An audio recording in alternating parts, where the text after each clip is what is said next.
गर्मी की छुट्टियां चल रही थीं और गांव के चार दोस्त आरव, सिया, मयंक और नेहा हर शाम खेलते थे।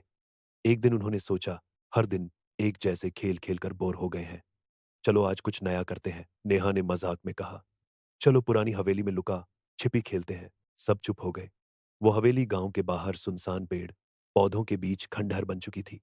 लोग कहते थे कि वहां छाया रहती है, एक भूत जो बच्चों के साथ खेलने का शौक रखता है, लेकिन कभी किसी को जाने नहीं देता। लेकिन मयंक ने कहा, अरे डरपोक मत बनो, भूत वूत कुछ नहीं होता। शाम को चारों माशल लेकर हवेली पहुंच गए।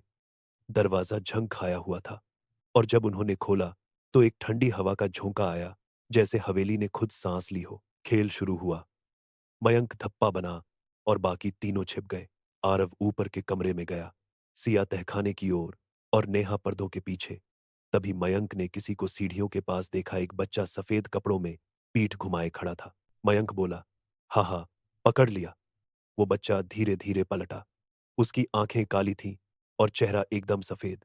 वो बोला, मैंने तो कभी छिपा ही नहीं, तुमने मुझे बुलाया है खेलने के लिए।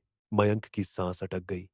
उसने चीख कर दोस्तों को आवाज दी, पर हवेली में गूंजती आवाजें उल्टी दिशा से आने लगीं।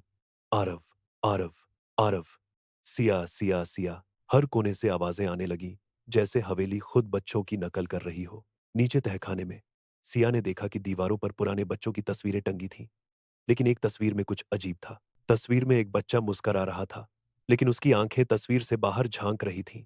अचानक वो तस्वीर हिलने लगी और उसमें से वही बच्चा निकल आया, वही जो मयंक ने देखा था। वो बोला, मैं छाया हूं, मुझे कोई भी ढूंढ नहीं पाया।